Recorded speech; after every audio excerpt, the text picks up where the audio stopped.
الحمد للہ رب العالمین والصلاة والسلام علی سید الانبیاء والمرسلین۔ الحمدللہ آج دوسری تراویح پڑھی جائے گی اور اس میں دوسرے پارے کے نصف سے تیسرا پارہ مکمل تلاوت کیا جائے گا۔ اس میں اللہ رب العزت نے جو پہلی ابھی 4 رکعت نماز پڑھی جائے گی، اللہ تعالیٰ نے دنیا کی زندگی کے حوالے سے فرمایا ہے کہ دنیا کی زندگی کافروں کے لیے مزین اور آراستہ کر دی گئی ہے، اور اس بات سے بھی آگاہ کیا کہ ایمان والوں کی آزمائش ہوتی رہے گی۔ ایسا نہیں ہے کہ انہوں نے کہا کہ ہم ایمان لے آئے تو اب ان کی کوئی آزمائش نہیں ہوگی، بلکہ فرمایا کہ تم سے پہلے لوگ جو گزرے ہیں تو ان کی سخت آزمائشیں ہوئی ہیں، وہ آزمائشیں تو تم پر آئی نہیں۔ بتایا گیا کہ انسان بعض اوقات ایک چیز کو پسند کرتا ہے لیکن وہ اس کے لیے شر اور برائی ہوتی ہے، جبکہ دوسری چیز اسے بری لگتی ہے لیکن وہ اس کے لیے خیر اور بہتر ہوتی ہے۔ فرمایا کہ عسیٰ ان تکرہوا شیئا وہو خیر لکم، تم ایک چیز کو ناپسند کرتے ہو لیکن وہ تمہارے لیے بہتر ہے، لیکن ہم اس کے انجام سے باخبر نہیں ہوتے اور اللہ تعالیٰ اس کے انجام سے باخبر ہوتا ہے۔ اور فرمایا کہ وَعَسَىٰ أَن تُحِبُّوا شَيْئًا وَهُوَ شَرٌّ لَكُمْ، ایک چیز کو تم پسند کرتے ہو لیکن وہ تمہارے لیے صحیح نہیں ہوا کرتی۔ فساد کے بارے میں فرمایا کہ قتل سے بھی سخت تر ہے۔ شراب اور جوئے کے بارے میں فرمایا کہ یہ بڑا گناہ ہے، اسم کبیر۔ مشرک عورتوں سے نکاح کرنے کو اللہ نے ناجائز قرار دیا اور مشرک مردوں سے مومنہ عورت کا نکاح بھی ممنوع قرار دیا گیا، یعنی نہ صرف یہ کہ مشرک عورت سے نکاح نہیں کر سکتے، اسی طرح کسی مشرک مرد سے بھی کوئی مومنہ خاتون جو ہے وہ نکاح نہیں کر سکتی جب تک کہ وہ ایمان قبول نہ کر لیں۔ اسی سورہ مقدسہ میں آگے ماہواری کے احکام دیے گئے ہیں، آگاہ کیا کہ ان ایام میں شوہر اپنی بیوی سے دور رہے، اور پھر احکام ایلا کو بیان کیا۔ ایلا کا مقصد یہ ہوتا ہے کہ ایک شوہر جو ہے وہ اپنی بیوی سے دور رہنے کی قسم اٹھا لے۔ زمانہ جاہلیت میں ایسے ہوتا تھا کہ لوگ قسمیں اٹھا لیتے اور پھر جو ہے اس کی مدت جو ہے تقریباً 4 مہینے ہوتی ہے، اس سے پہلے رجوع کر لیتے، تو یہ کھیل تماشا بنا رکھا تھا۔ تو اللہ تعالیٰ نے اس کے لیے باقاعدہ ایک قانون دے دیا، تو فرمایا کہ یہ قسم کھانا کہ میں اپنی بیوی سے 4 ماہ تک صحبت نہیں کروں گا، اسے ایلا کہتے ہیں۔ اس کا حکم یہ دیا گیا کہ قسم توڑ دو اور 4 مہینے کے اندر صحبت کرو اور قسم کا کفارہ ادا کرو، ورنہ 4 مہینے پورے ہونے پر عورت کو طلاق بائنہ پڑ جائے گی۔ یعنی اس میں حکم یہ بتایا گیا ہے کہ اگر کوئی ایسی قسم اٹھاتا ہے تو اسے اس قسم کو توڑ دینا چاہیے اور اس کا کفارہ دینا چاہیے، اور اگر وہ ایسا نہیں کرتا تو 4 مہینے پورے ہوتے ہی خود بخود عورت جو ہے وہ نکاح سے نکل جاتی ہے، اس پر طلاق واقع ہو جاتی ہے، جسے ہم طلاق بائنہ کہتے ہیں۔ پھر بتایا کہ طلاق یافتہ عورت پر 3 ماہواری عدت واجب ہے، بشرطے کہ خلوت صحیحہ یا صحبت ہو چکی ہو۔ تو جو عورت طلاق یافتہ ہے تو فرمایا کہ اس کی عدت کیا ہے، 3 مہینے ہے۔ اور پھر آگے طلاق کے مزید احکام اللہ نے بتائے کہ الطلاق مرتان، طلاق 2 بار تک ہے، یعنی طلاق رجعی جس میں عدت کے اندر مرد عورت سے رجوع کا حق رکھتا ہے، وہ 2 طلاقیں۔ طلاق کی جو ہیں وہ 3 قسمیں ہوتی ہیں، ایک کو ہم طلاق رجعی کہتے ہیں، ایک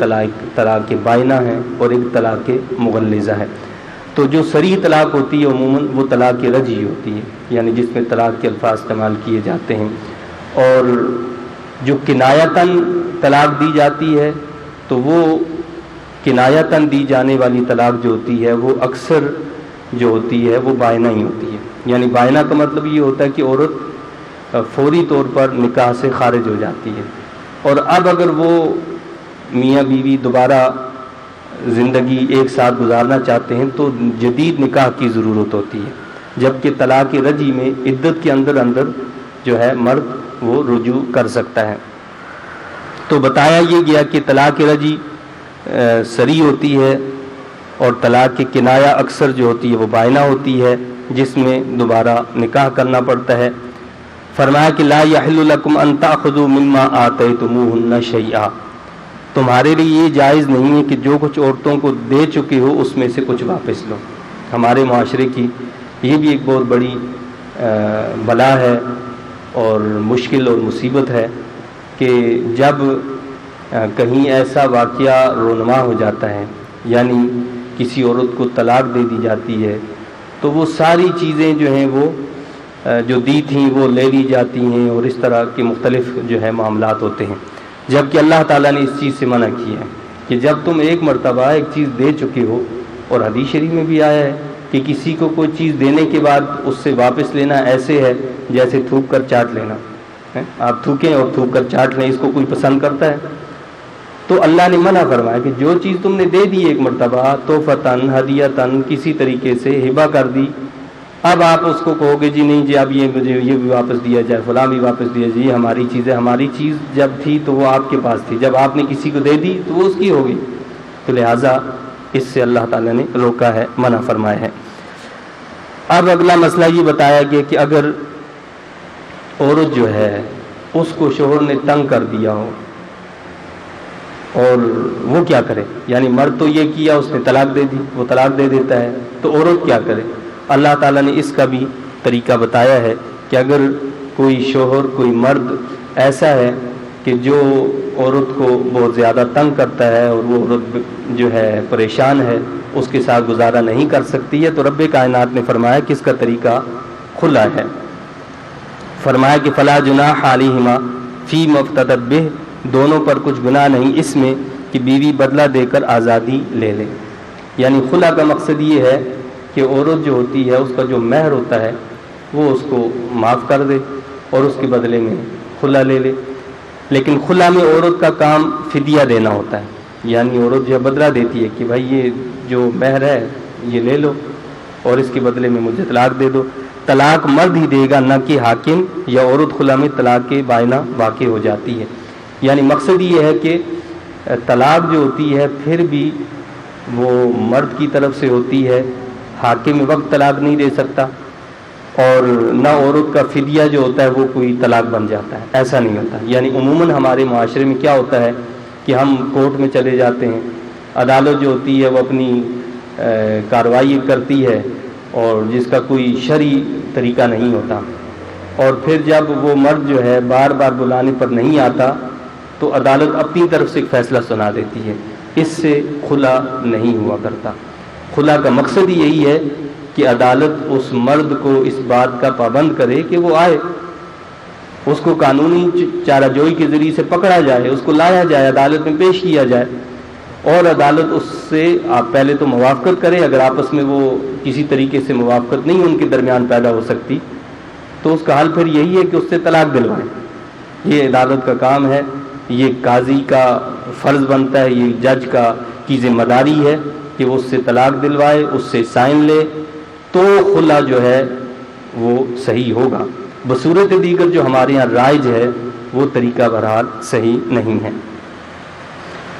پھر اللہ تعالیٰ نے تیسری طلاق کے حوالے سے بتایا، یعنی 2 طلاقوں تک کی بات جو ہوتی ہے وہ تو یہ ہے کہ اللہ تعالیٰ نے مرد کو 3 طلاق کا صرف حق دی ہے، یعنی یہ 3 جو ہیں آپ سمجھ لیں کہ کارتوس ہیں، جن میں سے جب بھی کسی ایک کو استعمال کیا جائے گا، چاہے آپ خوشی میں کریں، بھولے سے کریں، آپ غم میں کریں، کسی طریقے سے بھی کریں، آپ گولی چلا دیں تو آپ کہیں گے جی وہ بھولے سے ہاتھ چل گیا تو گولی تو چل گئی، اسی طرح اس کا معاملہ ہے کہ جب ایسا کر دیا گیا وہ گولی چلی گئی، وہ نکل گئی۔ اگر ایک مرتبہ کسی نے یہ الفاظ ادا کر دیے تو اس کے پاس 2 کا حق رہ گیا، 2 مرتبہ یہ ادا کر دیے تو 1 کا حق رہ گیا، اور جب وہ تیسرا حق جب بھی استعمال کیا جائے گا تو فنش ہو جائے گا سارا معاملہ نا۔ تو اللہ تعالیٰ نے یہاں اس حوالے سے بتایا ہے کہ طلاق جو ہوتی ہے اگر کوئی شخص 1 طلاق دے دیتا ہے تو اس کو رجوع کا حق ہے، یعنی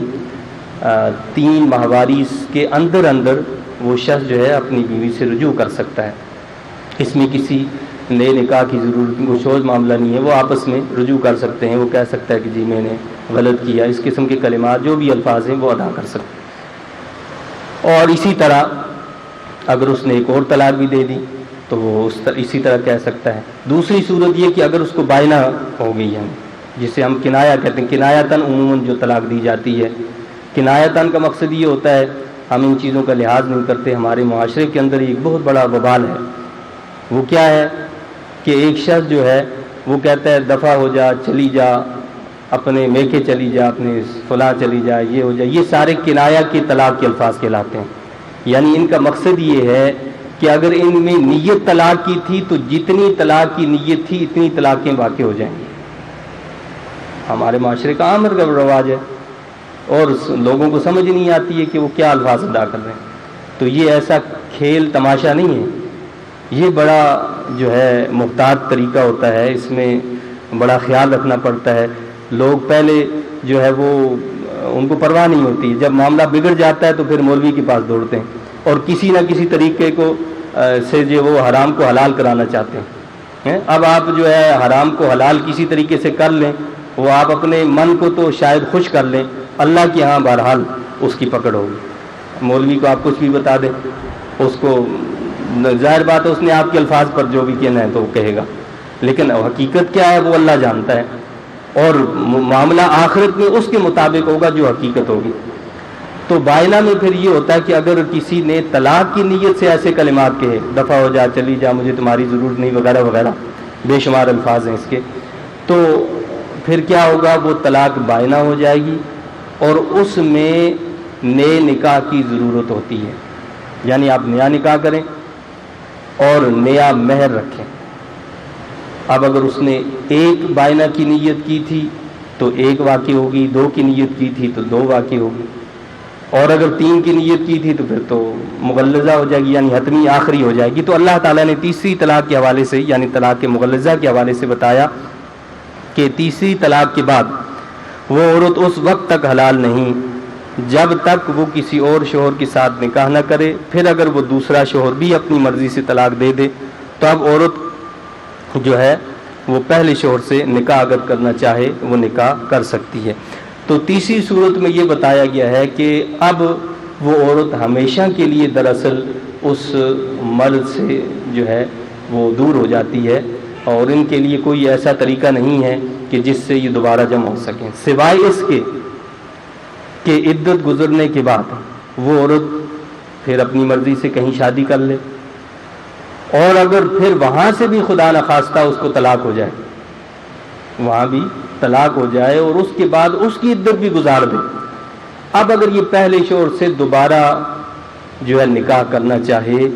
تو نکاح کر سکتی ہے، بصورت دیگر نکاح نہیں ہو سکتا۔ ہمارے اس حوالے سے بھی بڑی افراد و تفریق پائی جاتی ہے۔ تو وہ جو سلسلہ ہے اسے اللہ کے رسول صلی اللہ علیہ وسلم نے بے حیائی سے منسوخ کیا ہے، اور ایسے فعل کرنے والے لوگوں پر لعنت بھیجی ہے اللہ کے رسول صلی اللہ علیہ وسلم نے۔ اللہ تعالیٰ سے دعا و التجا ہے کہ اللہ تعالیٰ ہمیں ان تعلیمات کی سمجھ عطا فرمائے اور ان کے مطابق عمل کی توفیق نصیب فرمائے۔ آمین۔ وآخر دعوانا الحمد للہ رب العالمین۔